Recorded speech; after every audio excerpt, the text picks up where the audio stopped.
I just walked through what you've been doing. And so now I'm trying to improve Right. Welcome everyone to today's meeting. It looks like we have a short meeting, but every time we say that, it never works out. But I'm not going to say anything. I don't know how long the meeting will be today. For everybody that was in the Ponderosa, I hope you were all there. If you weren't, you missed out because it was a great presentation. Kristen, will you do the Happy Jacks? No, I'm oh, I didn't. It says you're the entertainment. No, that was you have the wrong agenda. Thank you for that video. I think it really did make everybody want to get up and do the Happy Jacks. So I think today is a great day for COS. I feel like it was Friday because we kind of got some news we weren't supposed to tell. We weren't supposed to tell it in the paper, but anyway. Anyways, it's a good day for COS. So with that, we will start with no reportable action items, and we will start with the pledge. Diana. We're missing a flag. Right there. Okay. Stars are there. Just fold it. Ready, salute. I pledge allegiance to the flag of the United States of America and to the republic for which it stands, one nation, under God, indivisible, with liberty and justice for all.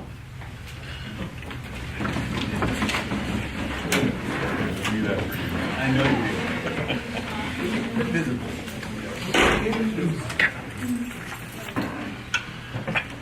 Okay, we will begin with public comment for Board Policy 2350. Any person may address the board at this time, either on an agenda item or other matters of interest to the public that are within the subject matter jurisdiction of the board. Maximum of 5 minutes allowed for each speaker with a maximum of 15, unless otherwise extended by the board. Do we have any public comments regarding items on the agenda? Any items not on the agenda? I just want to give you an update with the help of Tim Foster and the foundation and our two performances and all the wonderful people that donated and the VIPs. We just made the full cost to send the kids down to the ACTF festival. We rent the truck tomorrow. I get the truck tomorrow. We load it tomorrow night. We leave Wednesday morning. Chris is taking down 10 students to the Ivory Ryan scholarship auditions. For those, Tim was there, that we just had them perform in the theater. Some great scenes, some great stuff. So we're on our way, and that happens this week. So this is going to be a full week from accreditation to Midsummer Night's Dream. You're just going to keep on dancing. Yes, I am. But thank you, everybody. Have fun. That was a really fun performance that you guys put on. Okay, we'll move on to board and executive staff reports. First, our student trustee report. Diana, and thank you for being there. Okay, so for our student senate, since we just started getting going, we're finally fully done. All our senators are appointed. We're starting to do student mentors, so people that are on our board are helping students who are in the class in general to try to get them involved in student senate and also get them involved just in COS in general and help them out in any way that we can. And with Hanford and Tulare, we're working on doing a live streaming of our meetings, and we're just waiting for their colleges, campuses to confirm to us when they're able to have a room available for it. Also, we already did our meet and greet. We're having Club Social tomorrow. Club Rush is on Thursday. Club Social is for the clubs to meet each other and they can network with each other as well if they need help with anything. And then Club Rush is just for clubs to have opportunities to have to recruit new members. We're also participating in March in March. And we're marching in order to lower textbooks. Since the costs are so high, it's just to help with student success, like for them to be able to afford them. We had two presentations in our class. We had Dr. Oster come in for the standards, and then we also had Greg Calvin come in for the master plan. So our class is pretty informed as of recently. So yeah, that is all I have. Any questions from anyone? Well, after board retreat and those two presentations, you probably have pro. Yeah. We're going to be presenting at the meeting. I know. Thank you. Do any board members have any questions of Diana? No? Thank you, Diana. Okay, our foundation report, Mr. Foster. Or no, board member report. Sorry, just skip right by everybody. There has to be somebody that has something to say. Well, I just like to say I attended the COS basketball game Wednesday night. And man, if you haven't seen these kids play, you need to get out and see them. They're a bunch of local kids that are playing, and I would guess the stadium was about 90% full, and what a great game. So if you haven't been out, I recommend you get out and watch it. Follow up on what Steve said, attended the performance, a couple of Friday nights ago. Earl and Lori attended as well. I didn't know what to expect. I came out of there truly amazed. And somebody that also attended is kind of from Tulare, who I deem to be kind of an expert in that. And I asked her what she thought. She says, well, if they don't win, I'd like to see the performance that does win. So it was awesome. That was great. Thank you. Yeah, good luck to you guys. That was a fun event, but it was so fun to see the enthusiasm of the students. They're performing on a different level, and you can sense it in them. Mhm. That's what I enjoyed, was talking with them ahead of time. So thank you for allowing that opportunity. I think that's something you should do more often. Kind of fun to interact with them, just just for a few minutes, but it was fun. Yeah. I guess I'll report it. I don't think we're talking about it, but we had our board retreat, and that went really well in Tulare. I'd like to really thank all the administrators who worked hard on presentations. It was a lot of information. We did a lot of, I guess maybe, I'm not going to say more detail than we needed, because at this point we do need the detail, but it was, we were tired. I think our brains were tired at the end of the day, but it was all good stuff that we needed to know about COS 2.0 and kind of what it meant. So we appreciate all the time and effort that went into planning those 2 days. I certainly enjoyed it, and look forward to actually doing all the things we said that we were set out to do this year. So, anybody else want to comment on board retreat? Diana, thank you for being there and spending the day, Yeah. moving station to station with us. Yeah. We did do the Olympics. It's kind of fun to Oh, yeah, we did. still put it in that context. That'll stick with us. Thanks for that, Stan. Anybody else comments on the retreat? No? Okay. We will move on to the foundation report. Mr. Foster. Hello. I have just a few things to report on. We are in the process of evaluating scholarship applications, and so we have secured all the volunteers we need to staff the committees to do that, and everything's on schedule.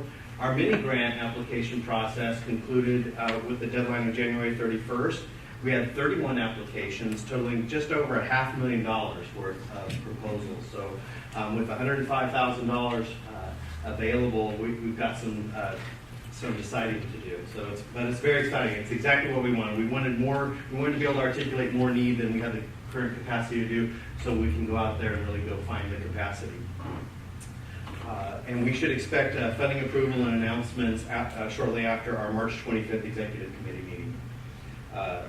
We've covered the COS Theater. It was a great event. I appreciate all the folks that came, President Carasosa, Trustee Cardoza, Trustee Mann, Trustee Nunez, and it was, I hope you had a great time. I just got back from the performances of the individuals that were going for the scholarship, and boy, if we could have filmed that and made that part of our pitch, we would have done great. We ended up having a net proceeds of a little over $17,000. It's far short of our $30,000 goal, but I think thanks to staff figuring out ways to do things for less cost, and the students from the beginning willingness to cover some of their own cost of the trip. We're making it. But we did raise $17,000 thanks to all of our efforts. We had a wonderful annual meeting last Thursday of the full board, and we elected 13 new members, 5 for Hanford chapter, 2 for the Tulare chapter, and 6 for the Visalia chapter. We also celebrated the service of 4 members leading the board. We passed some important resolutions. One, agreeing to a core message of the foundation. We approved a organizational chart, a board member job description, and some revised bylaws. We also accepted the 2012-2013 audited financial statements of the foundation, and I'd just like to report that we received the all-important unqualified opinion. So everything is in good order at the foundation financially. There was a lot of enthusiasm at the board level, and with today's great news, I just think that we really cleared the way for some major financial development happening here at COS. So thank you for those efforts. I also want to show you another program that we're initiating. You may recognize the banner layout from our recruitment for applications for the scholarship. Well, an alternative use for the framing of this is just getting another banner and putting something else in there. So this is something that we had propped up at the two shows at the theater. And this is an effort to place in the minds of those who see it that our programs and the college itself are worthy of support and in need of support. And so this gives the mechanism for immediately reacting to it. You can use your cell phone to get directed to the site, or you can follow the address down below and donate online. We're not expecting a ton of online donations. It's a way to constantly affect the minds of those who are appreciating our programs, that there's ways to support us, and you just need to reach out to us. So, and besides that, I have one upcoming event date that I'd like to remind you of, and that is our COS President's Cup Golf Tournament. It's on May 2nd. Question. Yes, sir. I got two questions. Number one, what's your balance in there? Is it around $9 million in the foundation? Yes, sir. Okay. 9.5. That's huge, because when I first was set on that board, oh my gosh, it would have been 15, 20 years ago, I guess I started set on that foundation board. I think we had $1.2 million in there, so Yes. that's huge. Yes. My other one, you talked about some software at one time that you were able to find out if somebody put in their Facebook or whatever that they were attended COS. Are you able to market to them now? Yes, we're using a site called LinkedIn, which a lot of us may have our online resumes for. And if you put your online resume in there, any kind of work history or education history in there, and COS is mentioned in that, then I have a channel of communication to you, provided you look at LinkedIn. And that's kind of the challenge. But what it did, it gave us an audience, an immediate audience, once I set up the page, 4,500 individuals and a little over 2,600 alumni. And so I've been working on that messaging, talking about alum sports folks that are receiving awards for most valuable player, certainly the theater project we put out there, our most recent art exhibit that's currently going on right now with a former student of ours. All those things are going out there to help build the messaging. And I'm just sort of kind of playing around with it, cutting my teeth on how to message before we spend real money on trying to trace the current name, address, and phone number of someone who was here in the 70s and 80s and that type of thing. I have a request, Tim. Can you and I know we can go on the website, but when there's changes in board members, could you just let us know so that if we see them somewhere, we can thank them for their service or welcome new board members on, especially in our area? Yes. Because somebody came on to Tulare that said, hey, I'm now on the board, the foundation board. So, it's great, but if I would have been able to say to him, Yes. thank you first, but if you could just send me an email if there's board member changes, that'd be great. With this recent batch, I'll be You'll sure to send do that that out. for all of Okay, you. that would be I helpful. made a note to call you, so if you just email me I will get it to the entire group. Yes. Yeah, it's nice to hear new names and people interested. I was happy to hear that. Thank you. It was a full room. It was really nice. Great. Okay, accreditation report. You have to do that. There's nothing to say. So officially at the board meeting, we are off show pause. And we have been moved to warning. So that's a really good thing. What that means to us is that we have 3 recommendations and about 25 standards to report on that we will be doing for October. And we have our writing team ready to go and starting to work on that. So really it's going to be what we've already reported, but now just adding the information on how we close the cycle. And so all of those things, the planning, the research, and the governance, that we have closed the cycle on each of those things, and we've done what we've said we were going to do.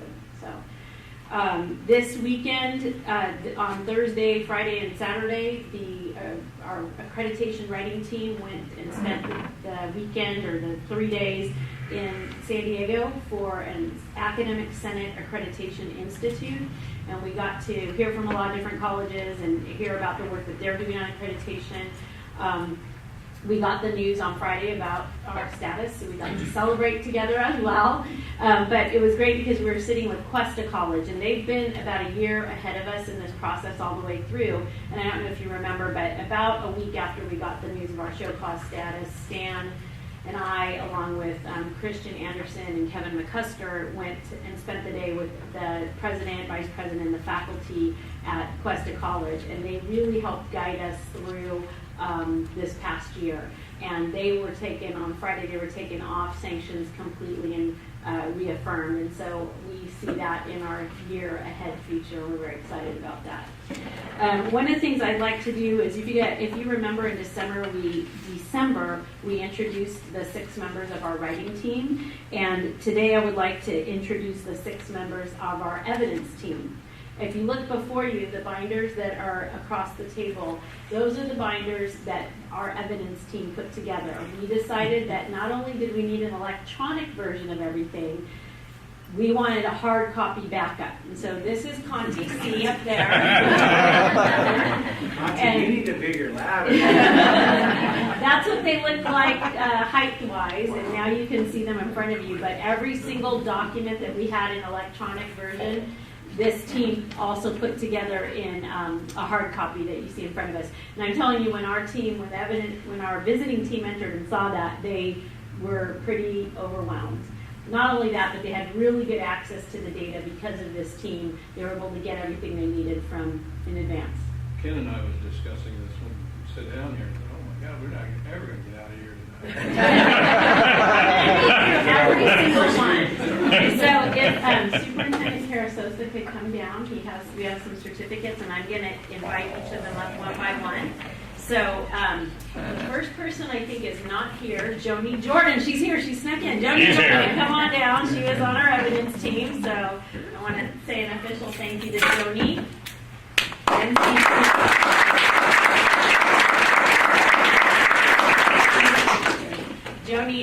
Joni is, as you guys know, our outcomes and assessment coordinator and our curriculum chair, and she helped us put all of the evidence together for the recommendation 4, which was the outcomes and assessment, and she did a fantastic job. So thanks, Joni.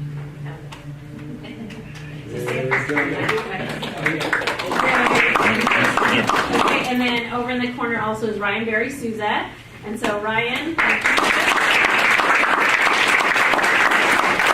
is our research technician, and so he helped us with all of the data work and all the parts that needed the data and that back up there. So thanks, Ryan. And what's that? Oh, I got married in the middle of it.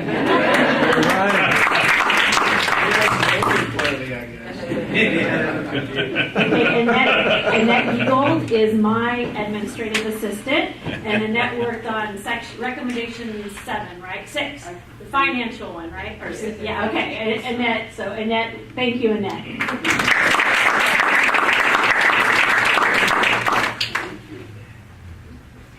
Okay, and then we have Dustin Sheeler. Dustin is our webmaster. So Dustin was up late at night working on making sure that all the links worked well, everything worked. And I remember there was one night we got an email from somebody in this room who said, it's not working, the links aren't working. And we, I'm calling Dustin, what's going on? And it turned out that on one of the, was it Firefox? No, it was Google Chrome. The links didn't work. There was one website that it didn't work, and there was nothing we could do about it. But Dustin was, and there was another night that I was in San Francisco at a conference, and I'm watching Plainland, and I'm on the phone with Dustin, make it work, make it come up, what's happening? So he took care of and we got commendations from the visiting team for our website. So, and then we have Karen Roberts, who's our Dean of Arts and Letters, and Karen's expertise was from her nursing background. She'd been through many accreditations with nursing, and they have a similar setup. They're required to have everything in hard copy. So we asked Karen to help us figure out that process through what her experience was in nursing. And last but not least, the woman on the ladder, Conti C.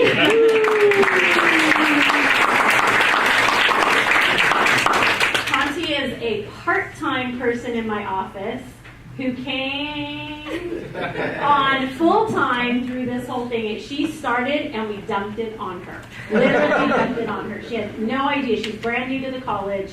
came in as a part-time person, ended up working 40-plus hours a week, physically put every single one of these things together, stood on the ladder next to the binders.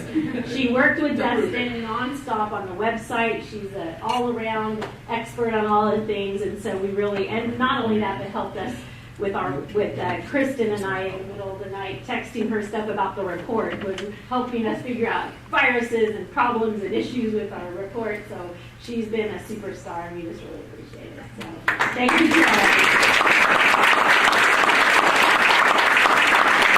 I just want to thank them because they're an incredible team. Again, we got commendations from the visiting team on all of this work, and we couldn't have done it without every single one of them. So thanks, you guys.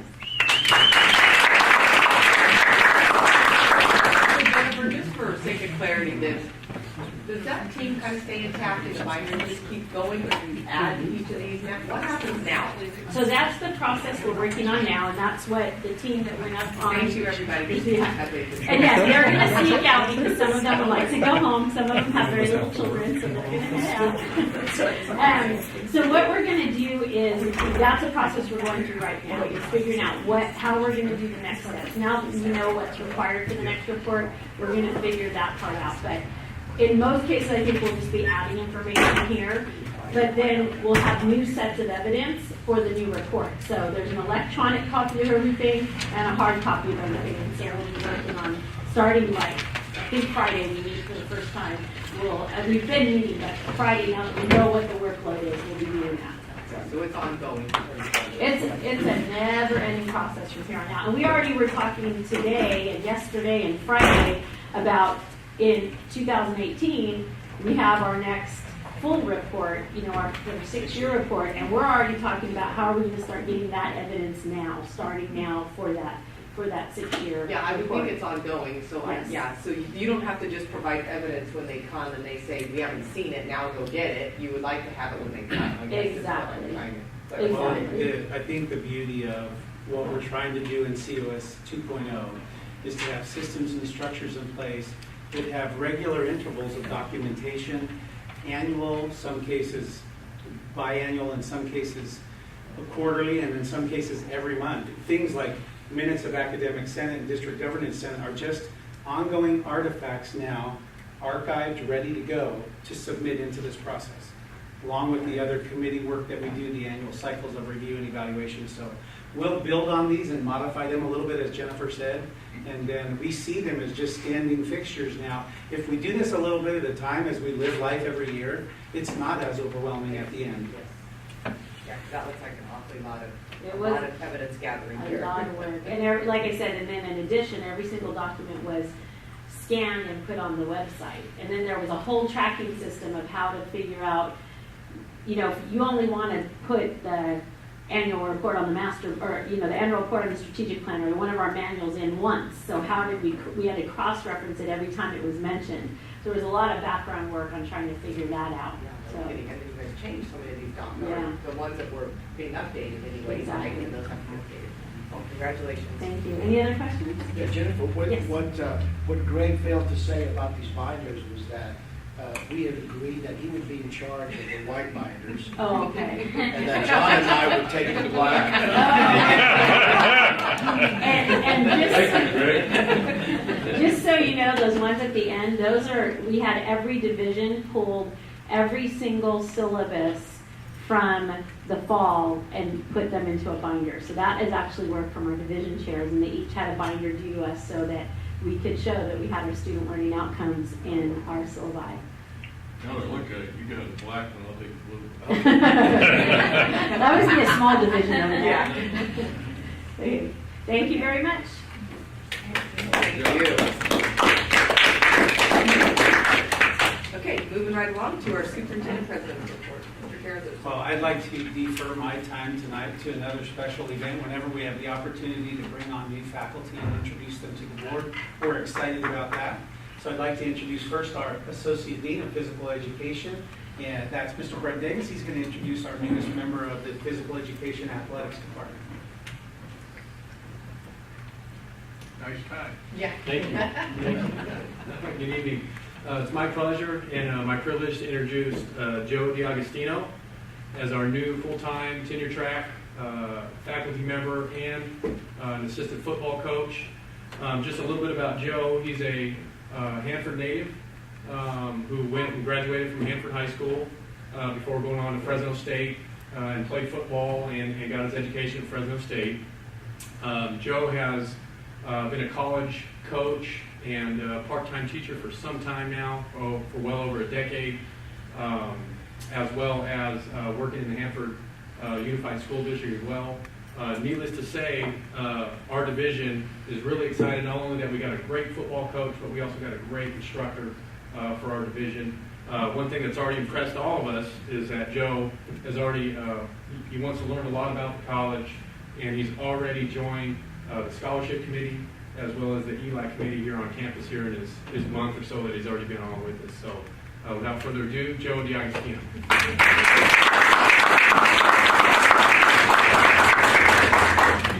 You don't have anything to say? You I was expecting to say something. I'm quiet. I would just like to say I really appreciate the opportunity that Mr. Carasosa and Mr. Davis have trusted me, not only as a teacher but as a coach, and I'm looking forward to it. That's all. Well, wait, you have questions. Oh, no. Yeah, no. You know, I don't mean to put any pressure on you. Yes, sir. But now that, as Greg mentioned, the basketball team was able to take Fresno City. I think next is the football team. Yes, sir. And it's about time that Mr. Cabilia stops poaching our players down here. Yes, sir. Yes, sir. No, we have something for him. We'll be ready. Joe, I don't know, I warned him that was coming. Yeah. He told me, he said, there's one guy that will ask me a question. I don't know, I think that was a demand, not even a question. What year did you play at Fresno? In 92 to 94. Yes, sir. Yes, sir. That was under Coach Sweeney. Sweeney. Yes, sir. Yes, sir. Lane Kiffin might have been there at that time. Yeah, he's around my age group. He came in a little bit after me, but we kind of overlapped. Okay, So, well, good luck, you're welcome. all right, thank you very much. Thanks for coming. Anything else you have to say? You said a lot on We're your good. side. We are good. I want Thea to move that arrow. I was gonna scan the room and say, I'm gonna pick somebody, I'm gonna pick someone. Okay, we're moving on to reports. Dr. Tribble. Before I have the academic senate report, I did want to mention something about the evidence team that Jennifer forgot to. Oh, go ahead. And that was that we made their lives hell as the writing team because we kept shifting things. So they would have a list of what evidence they needed and where it needed to go, and then we moved a section. And then they'd have to renumber everything and put it back in the right place. And then we moved again. So, and they just kept doing it. They just kept working. It was truly awesome that they were able to get this together the way they did. Just great. The Senate is ongoing, of course, and one of the things we've been doing is reviewing the updated APs and BPs that are coming through. And Mr. Carrizosa and I had a really helpful meeting. You might recall that a few meetings ago I brought to you some concerns about how we were going to work with things that were academic and professional matters versus things that were not. And what we did is we sat down with the governance structure in the AP and went through it and realized that there were a number of us in many different levels that had misunderstood the flow chart. And so what we've been able to do is through that discussion process, clarify it, and now it's ready to go back through, so hopefully now everyone will understand the process. And we have agreed that as board policies and APs come through that are specifically related to the 10+1 of academic senate, we will tag them as such, so that in the future when they get reviewed, they will go through the academic senate and will go to district governance senate as information only. So I'd really like to thank Mr. Carrizosa because that was really helpful and it's going to allow us to move forward fairly quickly with a lot of these. Any questions? I thought you had one more report. I'm sorry. No, that was it. I put it all into one. Thanks, Thea. Costa President's report. Ms. Greer. No report. No report. Okay, CSEA. Just quickly, the negotiating team has reassembled itself. We're meeting with John Bratch to set up negotiations. It's that time of year. It is. Seems like we just finished. Thank you. Uh-huh. Okay, Kasapa, Mr. Nickel. Okay, he notified us. Thank you. Okay, we'll move on to our general obligation bonds, and those are just updates, I think, of our next scheduled meetings. For March 4th, 3 o'clock in the President's Conference Room for the Measure I by Sayre Campus, and March 18th at 3 o'clock at the Slurry College Center for Measure J. Moving on to information, we'll do our audit report. Ms. Staff. Good evening. Tonight, we have Bill Williams, who is a partner at Babernick, Klein, Day & Company, our external auditors for College of the Sequoias, and also for our general obligation bonds. And he's going to present the 2 audit reports. We'll have time for questions. The general obligation bonds is compliance and performance reporting for all the bonds rolled into one there. So here's Bill. Thank you.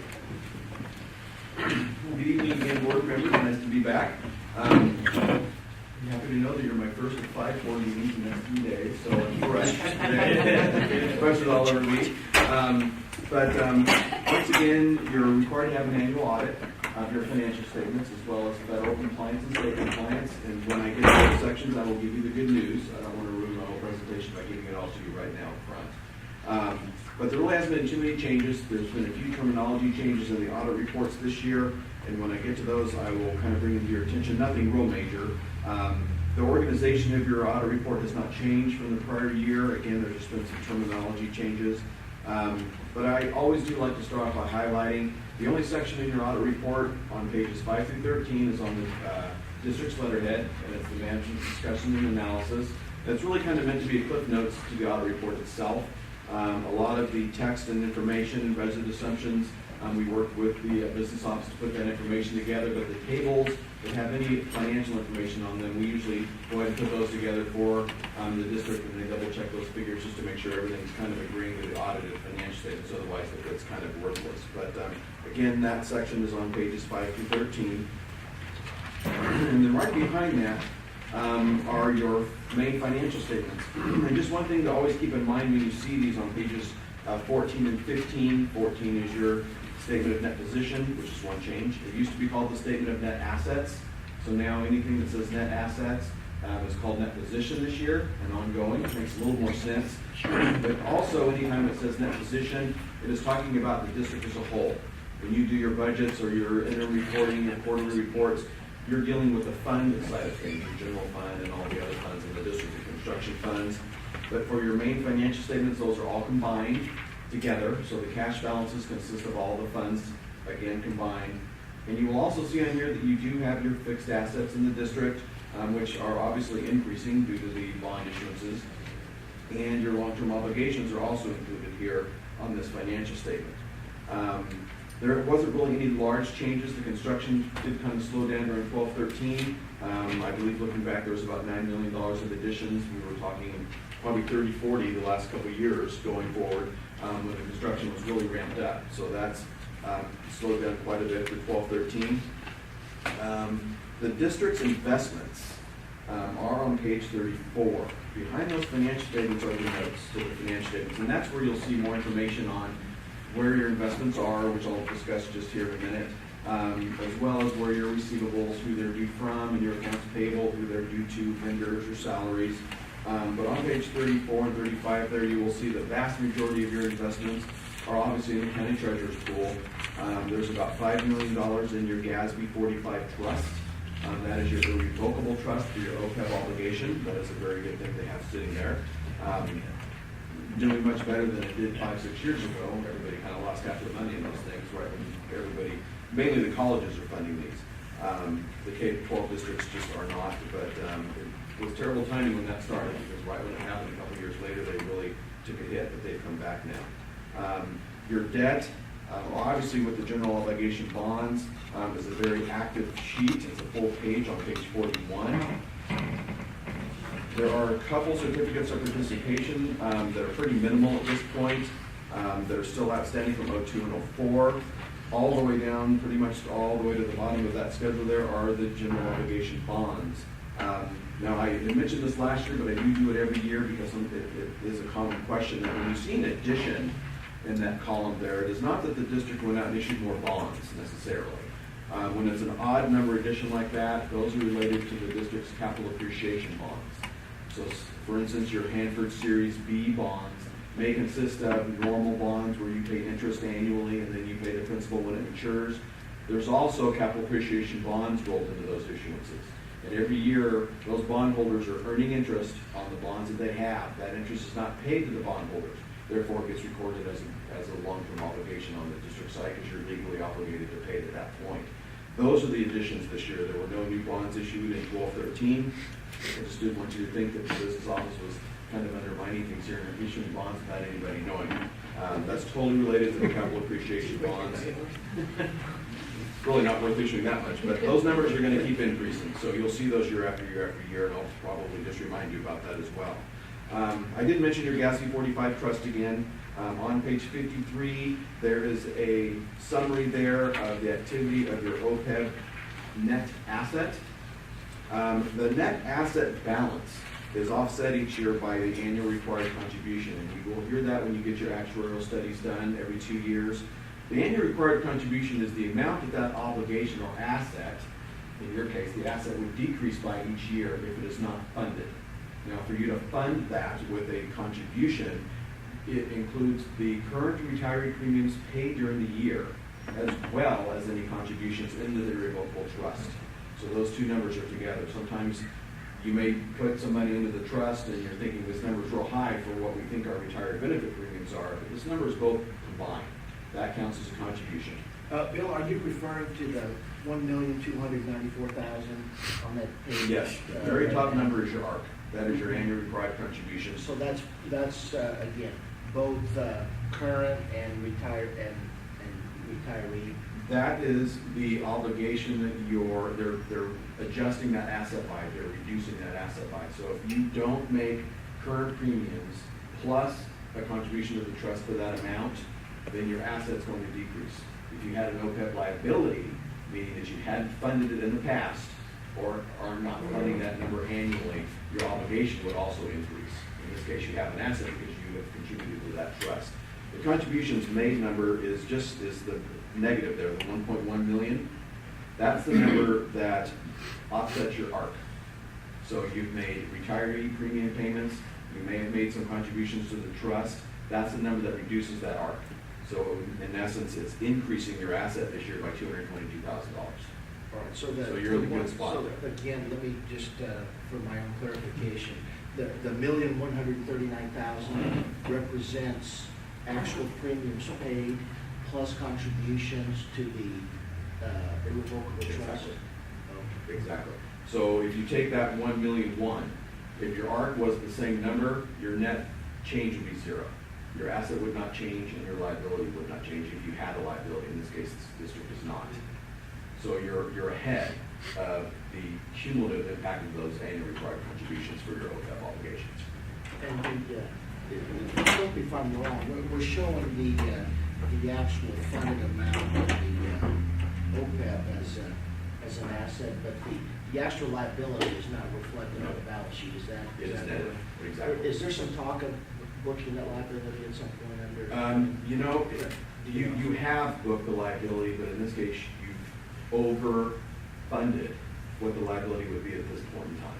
So that's why you have a net fund asset. If you didn't have your trust and you were just paying. Yeah, I guess I'm referring to the actuarial liability for. That's it.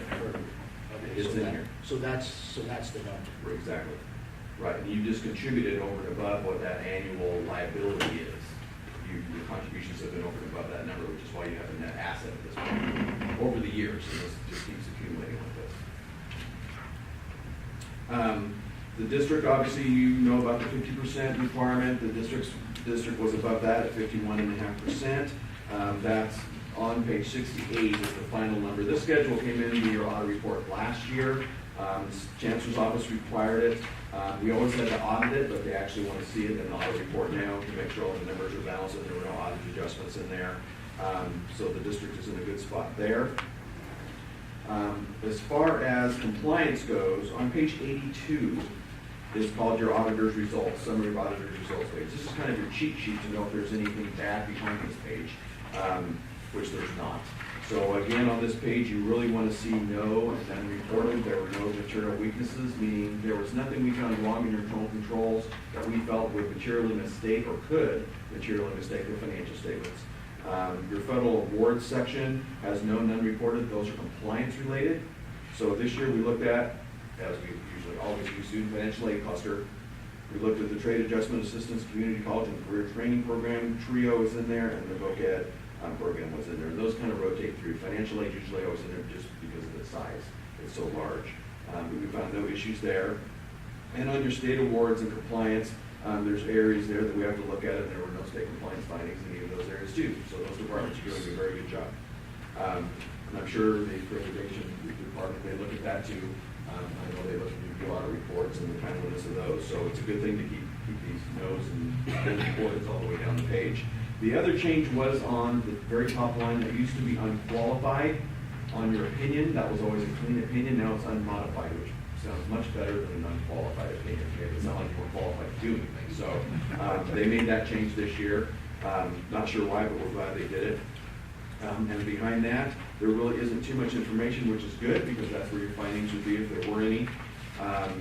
We do have the fund information back on page 88. It is not required to be in your audit report, but we do put it in there just because the college likes to see that information. So you'll see your general fund and the bond interest and redemption capital outlay. The bond interest and redemption fund really is just the tracking fund that the county uses to collect the taxes and pay off the GO bonds. So the district really has no control over that. The revenue bond construction fund ended with just over $10 million. That's for capital outlay and the remaining projects there. And those funds are nothing really alarming even on the income statement there. The general fund decreased about $70,000, so pretty much broke even. That's restricted and unrestricted combined. And everything else is just kind of going. The revenue bond construction fund, we would expect it to be decreasing. You should be spending that money on the projects, and that's exactly what's happening. So that's pretty much it for the audit report. Now, segues right into your bond audit report. The revenue bond construction fund is what we look at. So in the audit reports for your bond, there's two reports combined together. There's a financial report that pretty much just takes your revenue bond construction fund and shows those same numbers that's in your audit report. And the back report is the performance audit, which is where we go in, pull expenditures that were charged to those funds, those projects, to make sure that they were on the project list that the voters approved. We tested about 87, right at 87% of about $4.5 million, and we found no compliance issues with those. So that's always a good thing. There were no salaries that we saw charged there, so most of it was construction. And like I said, everything that we tested was on the project list, so they were in compliance there. So we did a very good job managing those projects as well. That was a clean opinion on both of those, financial and the performance audit. Bill, on the bond fund, and I think you alluded to this in the other fund, but on the balance sheet of the bond, $10 million. What am I missing here? We're basically done. The $10 million represents construction costs yet to be paid, or Right. This again would be in June. Yeah, so this is June 2013. Gotcha. And most of that had to do with Tulare still, I suspect. There's. Oh, there was some in There the, is some. in and the I'm- Measure I bond fund cannot- too. Yeah, there was the Measure I, if you Okay. recall, the payment of the cops just recently, so probably about $3 million was Measure I. Right. I'm forgetting how much was Tulare, and then there was some of the interest as well. The cops that you referred to that were paid off, that was part of the Measure I funds that was used to pay that, is that right? Yes. And that's one of those liabilities that showed up on this report there. Okay, gotcha. Exactly. The most recent one was Visalia, the third series, and then after that, Visalia, the second series, and Tulare, the second series, would be the most recent bond issuance that was done, 10 and 11. Bill, I just had a couple other questions. I'm referring to page 15 of the main audit report, the net position report. Okay. Help me clear up under non-operating revenue, the federal and state grants, 21 million and 6.9 million. Tell me what that is. Those are pretty much all of your federal aid and state grants, federal grants and So, state grants. So Trio would is be the in there. student aid, is that funneled through here, or what? The student financial aid on here, I think, is netted, actually, against what's given out to students. So this would be, the federal side would be like Trio. What was the other one I mentioned, the other big one?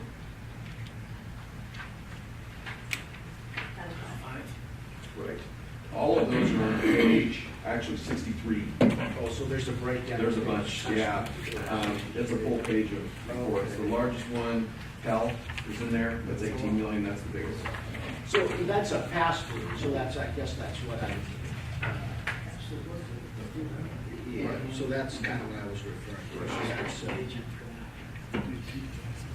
And the state programs are actually on the very next page, and there's 15 of those. So for instance, the Pell Grant, we're showing it as a revenue item, but there would be an offset expenditure somewhere. Right, in services. I don't know, under services. Right. That would be, okay, well, that's kind of.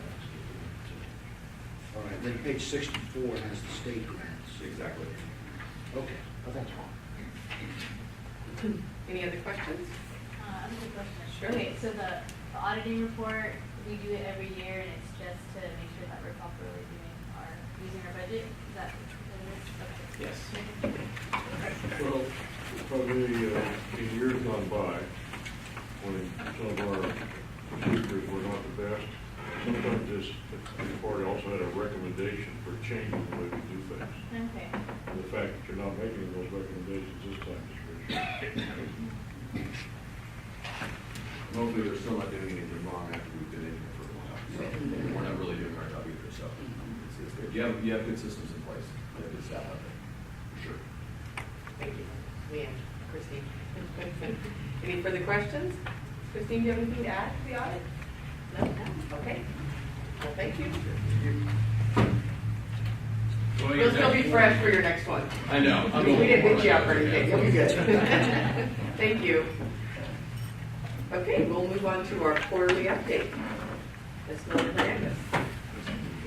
Item number 2 under. Quarterly update to the budget accountability reports. This is quarter ending December 31st, 2013.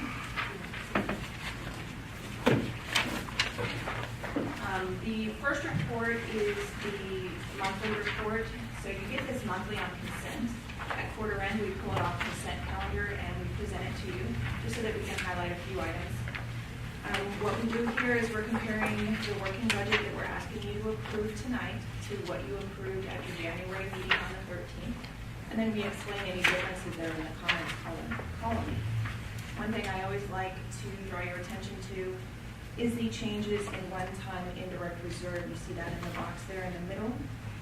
And the one-time reserve decreased by $98,000, so that's a good thing that our call on that one-time reserve is declining.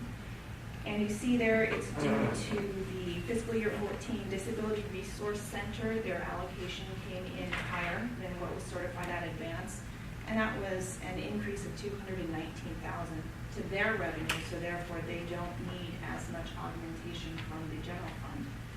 And actually, they have no augmentation at this point. The next line item you see there, the $88,000, that's our estimate on special class revenue for the Disability Resource Center. We are required, if they have any classes that are classified as special class, which is like your adaptive PE, we are required to give them 70% of the FTES revenue that those classes generate. So based on prior year, we're estimating that revenue could be as high as $88,000. So we went ahead and put that in their budget now because they have to spend it by June 30th. And they have to prove that on their annual report. The other was miscellaneous classified salary changes. So now we show our use of one-time indirect reserve at $252,000. The other changes were mainly due to categoricals or expense transfers. If you look at revenue, I already spoke about the DRC final allocation increasing, and then the corresponding decrease in the DRC augmentation of the general fund, and that's letter A there of the revenue changes. There's also a small NASA scholarship grant that was received that was for about $3,000, and that will be paid out to the student over 2 years. So it was for one student in particular. And then foster youth got a small grant also. The major expense changes listed at the bottom of the report.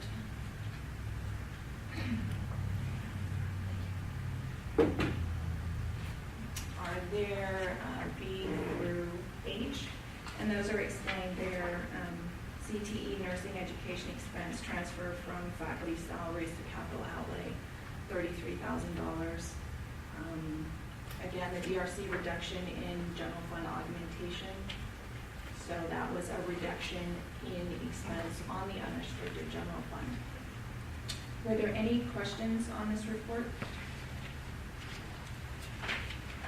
Following this report are just the same report, the monthly ones that were brought to you. So if you can just page through those reports, we'll get to the next actual budget accountability report. We just included a little procedure for you.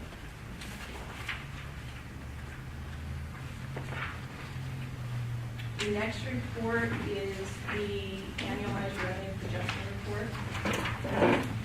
So this is reports our adopted budget, and then our working budget as of January 17th, and then what's been collected as of January 17th, and any changes between the working budget and the adopted budget. The changes were the decrease in the one-time indirect reserve of $17,000. And then other local income went up by $44,000. That's due to the material fee revenue that does not go in until after the last drop date. And those were the only major changes in revenue. Were there any questions on this report? The next report is the annualized expense report. So we have a column for adopted budget, working budget, and in our annualized projections. So we really use this report to look to see if we're going to be spending within our means, if we're showing any problem areas. So if you see there each of the major groupings, we look like we will be fine.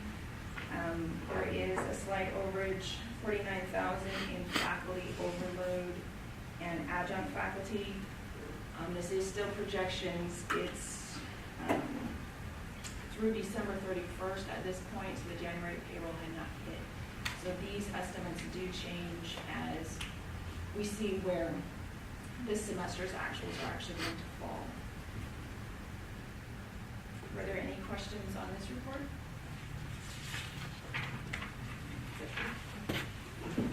The last report is a snapshot of all the different fund groupings here. This is quarter, again, ending December 31st. The first column there is for the general fund. And I do always point out that this is a snapshot of our general fund at a point in time. It is not what we're projecting for year end. So you see there are ending fund balance as of December 31st of $1.8 million. That is not what we're projecting for year end. It's just actually where we were at December 31st. Then at the bottom of the report, it shows the cash that we have. And in the notes, I report any loans that the general fund owes.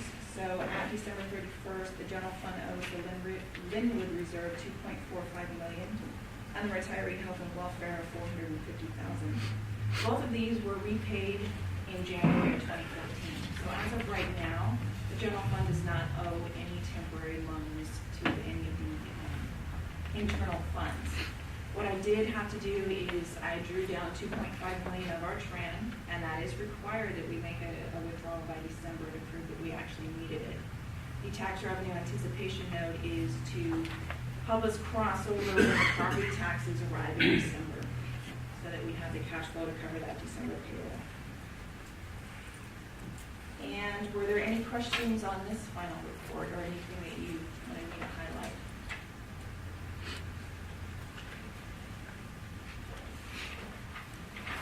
Any questions? Thank you, and now we will give our quarterly. Sure. Is there anything in there that gave you any angst when you looked at it? Not so much angst. What Christine and I really discussed that she was particularly interested in is the expense projection report. We're showing that the amount that we're going to be underspent by year end of $1.4 million. We do always underspend our budget. People just don't spend every dime that they receive. So we really worked at looking at our projections through the rest of the year to try and see if we thought that number would actually fall out at year end. And at this point, we're feeling a little bit more comfortable with this 1.4 as being underspent, but it will be updated each month as the actuals come in. But this report is a very good report to highlight things like that. Not only, what's our year end fallout of underspent budget, as well as where are we overspending. And this report is also, the detail of the report is taken to senior management also. So they see more than just the summary. And when you, on this report, when you put adopted budget, that's adopted as of each month with the major changes, right? No, the adopted budget is the original final Officially adopted by the board. in September. Okay. And then the working is the monthly ones that you have. Got it. Clarification. Thank you. Just going back to follow up on John's question, the biggest line item in your expenditures estimate is under the 50,000 series for services, $500,000. Were you able to identify so far if there's some major items in there that create that difference? Or? We looked at that, trying to true up our estimates. And some things that are different this year that haven't been in the past is that the budget for all of technology is now in the unrestricted general fund, where in the past few years it's been in the bond. So by basing my projections on prior year actuals, it might be understated. So we did bump up those monthly projections trying to account for that. But we will be keeping an eye on that number as the monthly actuals do come in. The budget is definitely there to cover the technology that the bond is paying in the prior years. Yeah, we somewhat planned that in, knowing that was going to be the case, obviously, we just can't Yes. Any further questions? Okay, I think you can move on to item number 3. This is the 311Q report, also for the quarter ending December 31st. This first page is comparing actuals for the prior 3 years versus our projected 13-14 budget as of December 31st. So you see there, line E there, we are projecting an ending fund balance of $2.4 million, which they are calculating at 5%. It's amazing how close those fund balances, when you look at the actuals for 11, 12, and 13, how close there wasn't much variation there at all. Yes, it is close. And to point out for the projected 13-14, the revenue, line C, the revenues over under expenditures of $324,000. That's due to our MA fund being part of the unrestricted general fund.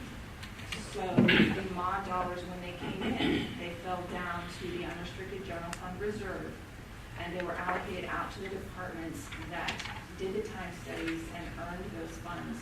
So when they spend them, it is actually spending down the unrestricted general fund.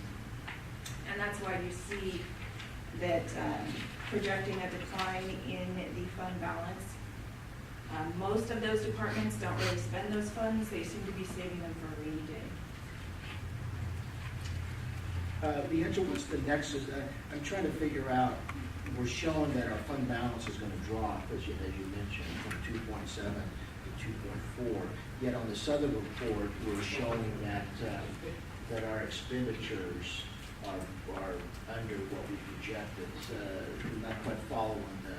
This projection is based on if we spent our entire working budget, which we know historically we never do. This one we're looking at. Yes, right the now. 311 Okay, so we've got some different assumptions going on here. Yes, this, we have to report our working budget as of December 31st, and how it would affect our unrestricted fund balance if every dollar of our working So budget was you're spent. tracking the actual. Yes. Also on here is the annualized FTES of, we're estimating 9,416 that we are predicting will be high enough to reach the mid-sized college level. I know that there's been a task force really tracking this number, and we do believe that it is doable for this year. The next section is the cash. Total cash was $7 million. Cash excluding borrowed funds was 1.6. So the borrowed funds of 5.4 million were due to the 2.5 I withdrew from Tran, and then the interfund loans have not been paid back as of December 31st. The next section is just data entry for the year-to-date actuals. And the section 5 are the notes that has the district settled any employee contracts during this quarter. We have settled with management and CSCA so that we quantify out what that cost will be for the increase in the health cap.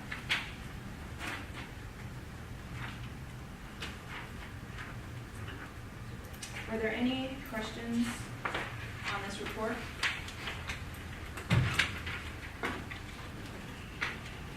Any questions, board members?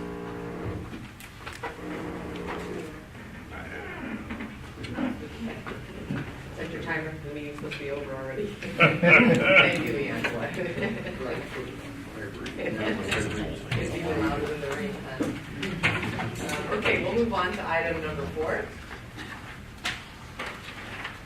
Under information, and that is our administrative procedure revised, 186250, Mr. Garrison. Okay, we have before you this evening just an information item to update you. You need to answer your phone. Get a loudspeaker.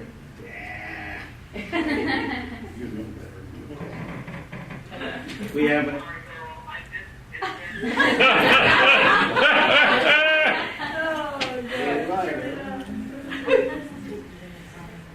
Terry, can we just cut this away for a YouTube piece later? We have an information item before you this evening for your review. It's administrative procedure revision to 6250.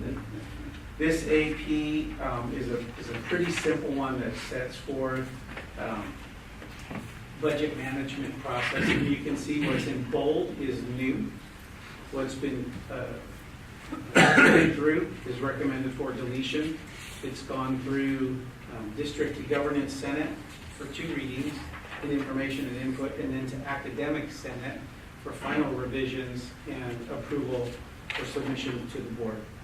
And you can see that what we've tried to do is a combination of updating this so that budgets are established now in accordance with the College of the Sequoias Integrated Planning Manual and the Resource Allocation Manual, and then have gone through and made some sentence restructuring, a little bit of sentence restructuring to make it a little bit better grammatically, and then included a little bit more clarification of the kinds of funds being delineated in addition to the ones you see added in bold and or that have a strike through for them if they're recommended being deleted. So not an action item for the board per se, but one that we wanted you to see has come through the revision process, and after tonight will be cleaned up in accordance with these final recommendations and posted as the new information for Administrative Procedure 6250, which deals with processes for budget management. Can we answer any questions for you? Board members, any questions? Moving on to item number 5, our low enrolled classes justification report. Dr. Serna. Okay, so according to our administrative procedure, I present this to you at the board meeting following census each semester. We have our administrative procedure explains what the numbers are that makes a course considered low enrolled, and for what's called a lecture lab, if it has a laboratory piece, the magic number is 15, and for a straight lecture class, the magic number is 20. So I really like to see these reports be as short as possible. I would say this is a medium one, combination of a number of things. We had a little bit of an impact, of course, over the past few semesters from our accreditation status. In addition, we are really trying to push our FTES, or numbers, this semester, and so we allowed a few classes that were low enrolled to go through because we needed the FTES. We have a couple other areas, some courses trying to build up in Tulare as well as Hanford. And other than that, there's several categories in the administrative procedure that shows us what we're allowed to go under. Like if it's a series, it's the third in a series of courses, and that. When you look at this, the first column is the division, the second's the department, the subject course, then you have the course record number, the title of the course, the enrollment number, and the justification. And the justification is based on the language in the administrative procedure. And then it goes by division: agriculture, business, fine arts, industry and technology, language arts, and physical education. When you see some of the classes, like in fine arts, it says stacked. So you look at the first two, the 112, the Art 111 is stacked with the Art 112. So there's not really one student in the class. What it means is those classes are offered at the same time. There's actually 11 students in that class. And that's one of the courses. With that course is required to, the class is required to run the art gallery. And so that's one of the classes that we make an exception for because we need to run the art gallery. Were there any specific questions on any of these? I won't go over it in any further detail unless you have any questions. Yes, go ahead, John. Is this a complete list of all of our curriculum? No, this is only the courses that are low enrolled. I know, right? Okay. There are no other low enrolled classes? If there were, this is the way it would work. Okay, so if a course met the enrollment requirement on the first week of class, or if it met the requirement on census date, there were 20 students in the class, it could have dropped since census date, but we wouldn't have included it on this report. This is done as of census date. Well, this is very germane, but I'm used to, for 20 years I've been looking at this list, and engineering classes are always on low enrollment. They're not on the list. Has it become more popular or what? You know what, I would have to go check, and probably they hit the, I'll have to check on that for you. Well, I'm just encouraged if that's true. Yeah, I'll have to double check, but if it's not on here, either they got left off, which I doubt it, or they made their marks on it. We canceled it.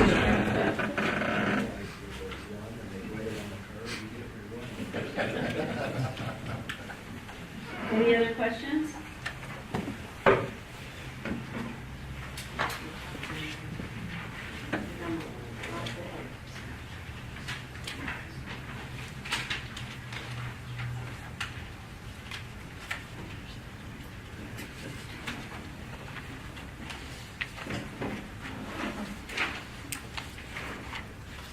Ready for me, Lori? I'm ready for you. Sorry about that. Yes. No problem at all. I'm here to provide a brief overview of our timeline and process for developing the annual report on the master plan, which is different. And I want to draw a distinction between what you saw at the board retreat as well as what we just watched in Ponderosa, which is the timeline and process for developing our new master plan for 2015 through 2025. What we're presenting here today is our timeline and process for preparing the annual college report on the master plan, which is something that we do annually to update the board and all of our constituency groups on how we're doing towards our district objectives. So you can see February of this year, The Institutional Planning and Effectiveness Committee requests that all the parties responsible for actions towards our strategic plan and our master plan, that they submit their progress reports to the IPEC in March.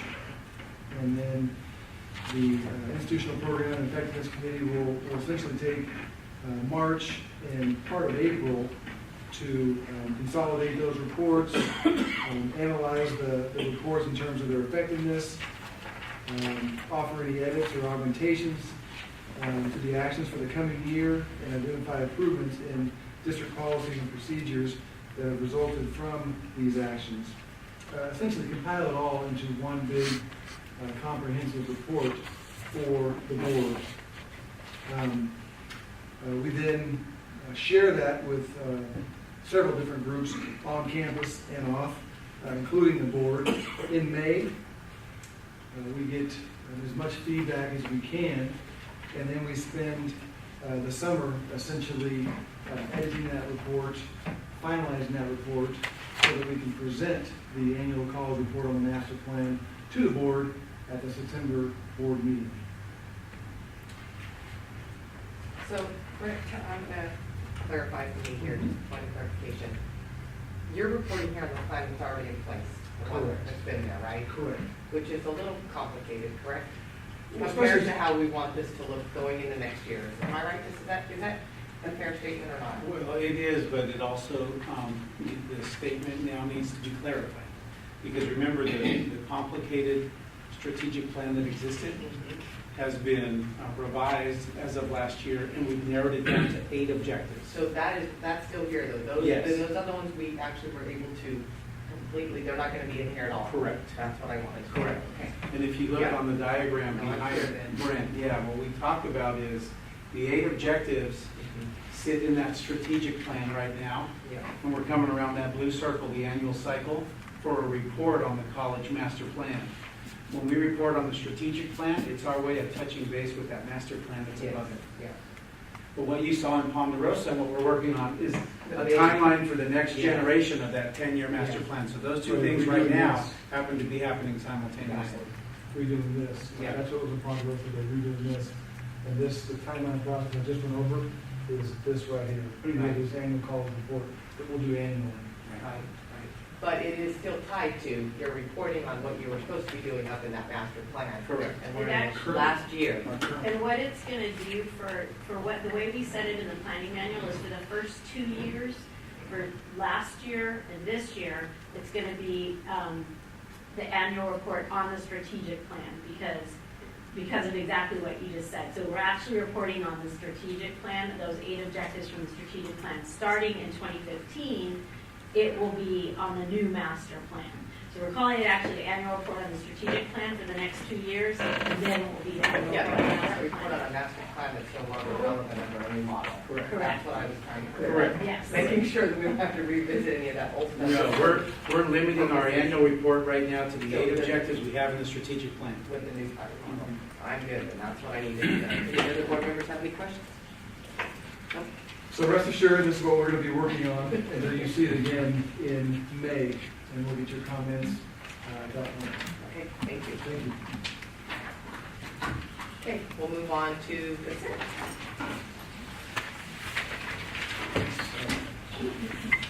All items listed on the consent calendar considered routine will be enacted by one motion. An item may be removed from the consent calendar if requested any board trustees or any person in the audience as a separate agenda item. There are any items that need to be removed from the consent calendar. Seeing none, do I have a motion to approve the consent calendar? I move to approve the consent calendar. Been moved by Greg, seconded by Earl. All those in favor of approving the consent calendar, signify by saying aye. Aye. That's approved. Okay, we will move on to our first action item, which is institution set standards. Dr. Osborne, do you have the thumb drive? Oh, he doesn't have a thumb drive. Sorry. That's all, it's already loaded. No PowerPoints tonight. I'm just going to give an overview. Each year, ACCJC requires our district to to do an annual report. As part of this annual report, we're asked to report on some student achievement metrics.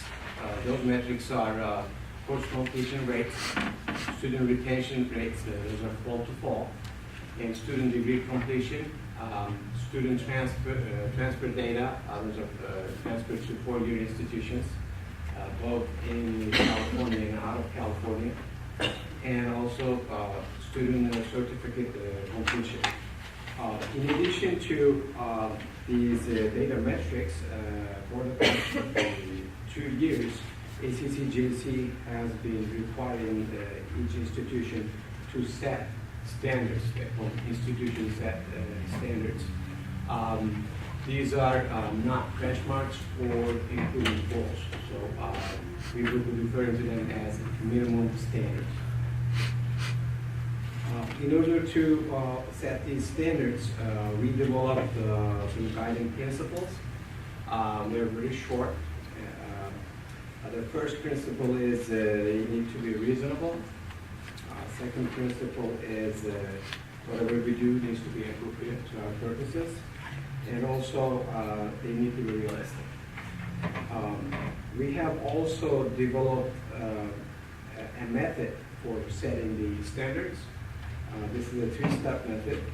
The first step is to review most current and historical performance for the district, and also disaggregate the data when appropriate and available. The second step is to generate multi-year averages for performance. So we have been able to generate the averages for 5 to 8 years. The last step is to determine the performance in setting the standard. We use the data analyses to set the standard. However, data analysis are not the only thing in this process.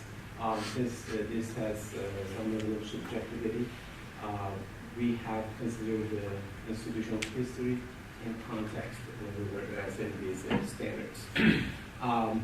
We have come up with recommendations based on input and lengthy discussions from district stakeholders. These groups included the Board of Trustees, under the governance groups, District Governance Senate, Academic Senate, Student Senate, under operational groups, Dean's Council, Instructional Council, and Management Council, as well as the Senior Management Council. We have also included other groups, one of the district committees, Institutional Planning and Effectiveness Committee, and also Relation Community Advisory Committee. We have been able to share these standards as an information item in November with the board, as well as a detailed discussion on January 24th at the annual board reading retreat. So our recommendations are for these 5 metrics. The course completion rate, we're recommending 55%. For student retention rates, we're recommending 50%. Student degree completion, our recommendation is 700. Student transfer to four-year institutions, our recommendation is 30%. And for student certificate completion, our recommendation is 300. So we are requesting that the board approves these standards as presented. I know the ACCJC and then we have our scorecard. Why didn't they tie these two together? We asked that question as well. Why can't we see this all on one page? It's all kind of the same data. Actually, it's different. It is? Yes, Okay. because remember, these are our minimum set institution standards. And the scorecard references what we would refer to as some benchmark data. Because that represents what our scores are in those categories, but we're trying to improve those percentages every year. We're working to improve this. These are that minimum pizza that we're willing to accept. But wouldn't those, we just think they'd all put it on one? so that when you saw it, you went, we don't want to go below this, but this is where we are, this is where we've been. Right. And it would be all combined, but there must be some other reason why they're separate, though. When we asked that question, this sounds a bit overly simple, but it's the answer that we got from the president of the ACCJC. She said it's because the Chancellor's Office and the Commission didn't communicate while they were doing this and respectively set it up independently. That's It so just- irritating. However, I just don't see why that wouldn't be the same. That's exactly what she told us. Okay, Very good. simple answer. We weren't talking to each other when that occurred, and we have these set up now. Well, we try to use data from Chancellor's Office through data mart as much as we could because of Yeah, it the seems like differences in duplication, definitions. though. Yes. It's like you're taking the information that we need the most and trying to make two separate agencies kind of get what they needed, but really what we would like is all this on one, that would help us the most. Okay. Wait a year, it'll be different. Wait, when? Wait a year, it'll be different. You think so? It'll be worse, but it'll be different. Worse. There'll be another table for somebody else. The federal government will want their, which they probably already have. We're just not looking at it today. Any questions? Okay, thank you very much. Did you need action to? Oh, we do, sorry, that's right. That one's good. We got information of board retreat, now we actually have to act.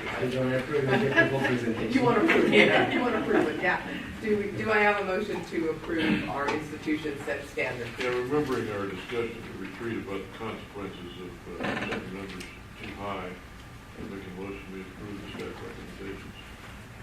Second. Been moved by John, seconded by Ken. All those in favor of approving, signify by saying aye. Aye. Aye. Carries. Okay, we're moving on to item number 12 for our COS board priorities for 2014. We also need to vote on. Correct. This is actually here for you tonight as an action item, but if you need more time, we certainly can table if you would like to provide me with revisions or adjustments to bring back for a second reading. But what we tried to do as a result of the board retreat is, per your request, continue we always state our vision and mission statement, and then we continue an ongoing cumulative list of board priorities as they've been established over the last few years.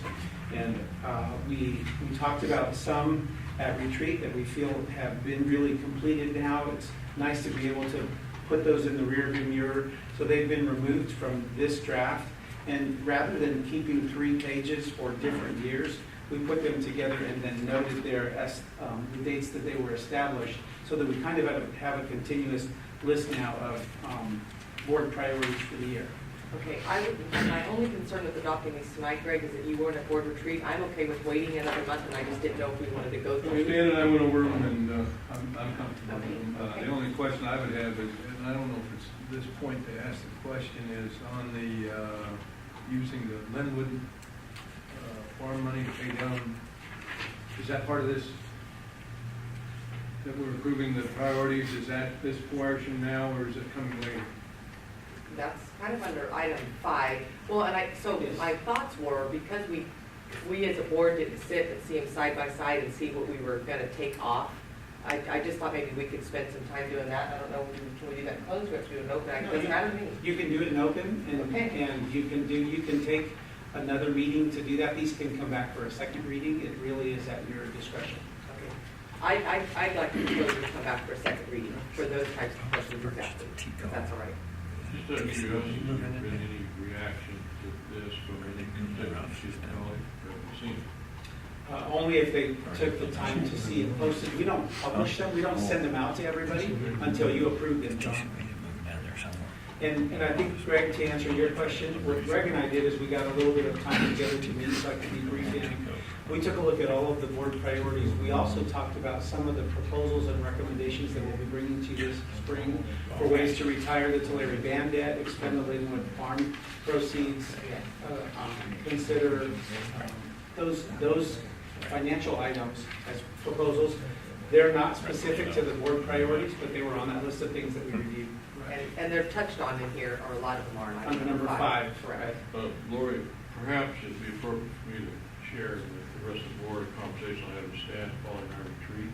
About Yes, sure. Yeah. If you'll recall, I philosophized somewhat about the Linwood account, how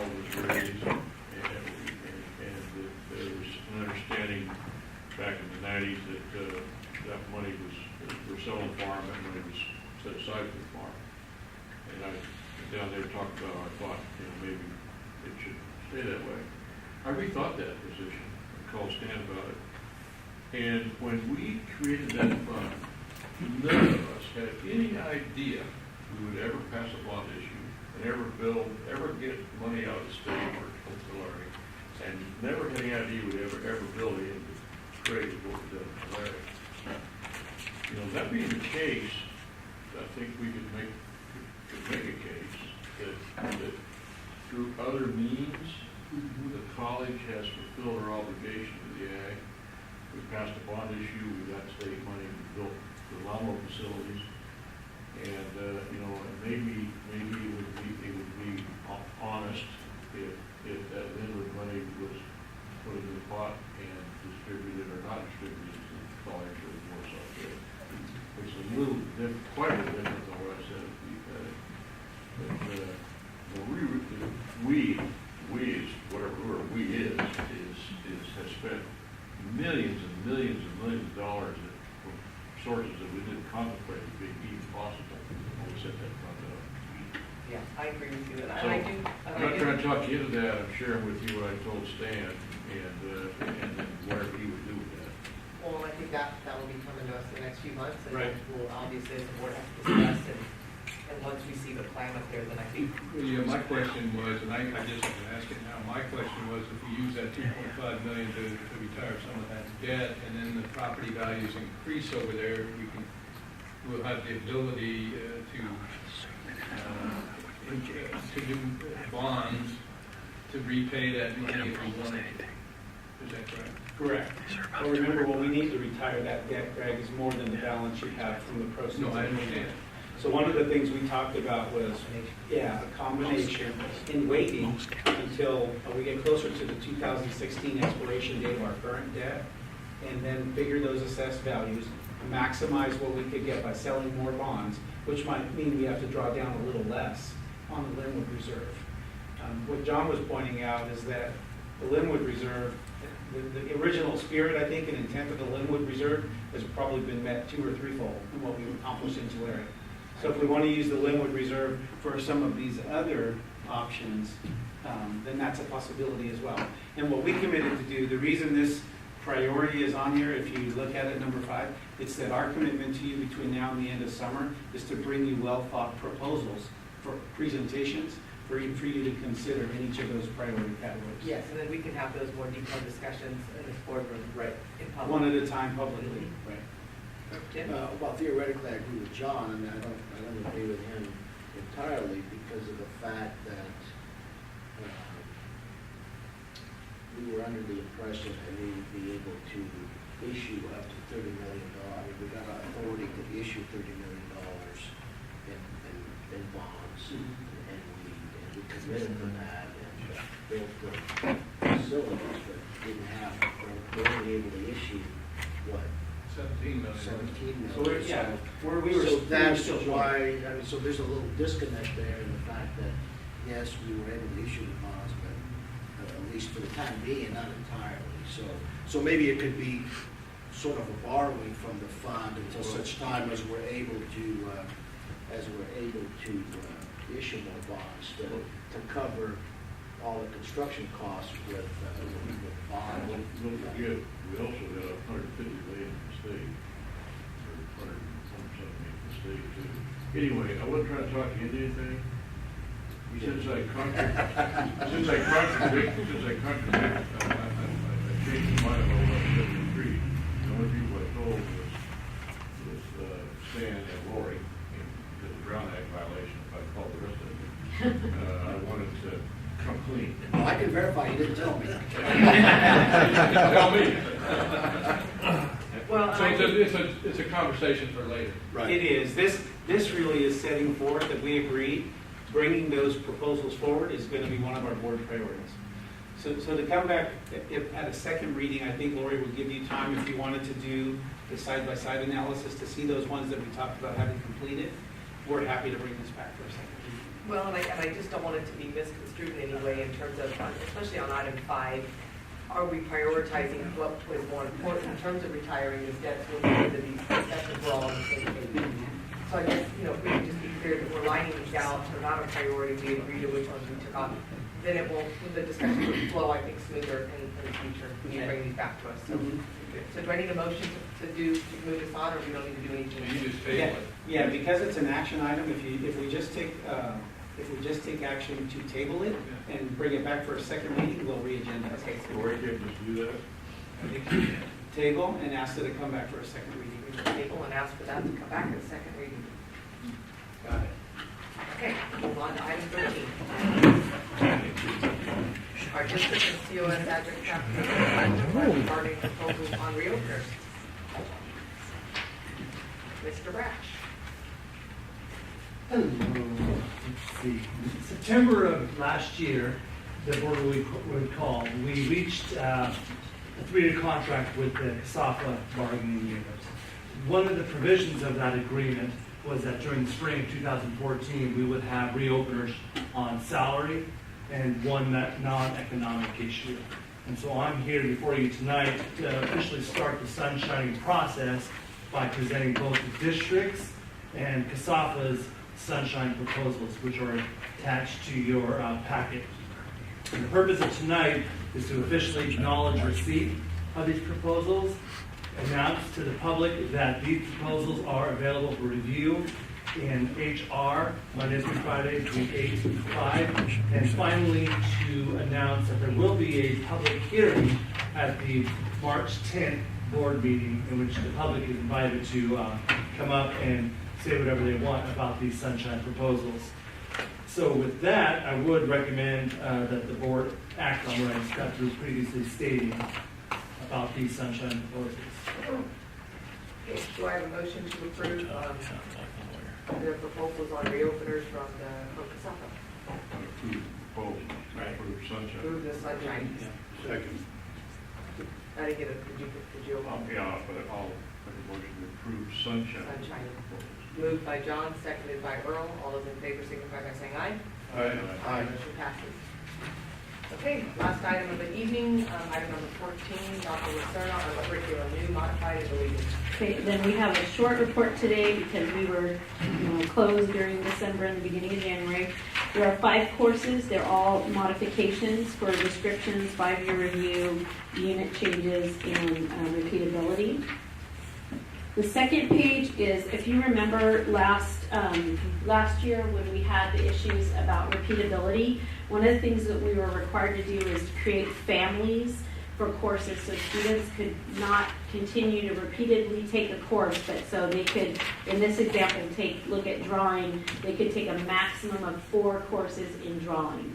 And so it was already presented and approved, but we have one change to this, which is in the middle. It's planographic offset process. We've added that family of 4 courses so that students could take printmaking and screen printing. It was part of the printmaking, screen printing, and they can also take lithography. So this is a change in that, adding the planographic offset process. And that's the curriculum report. Any questions? Do you have a motion? So moved. Second. Moved by Ken, seconded by Greg, you heard me, Earl. All those in favor of approval of our curriculum modified and deleted signify by saying aye. Aye. Motion carries. Any further business? Any No further further announcements? business. No further announcements. No more happy dancers for today. We're all done. Meeting adjourned. Thank you, everybody, for staying.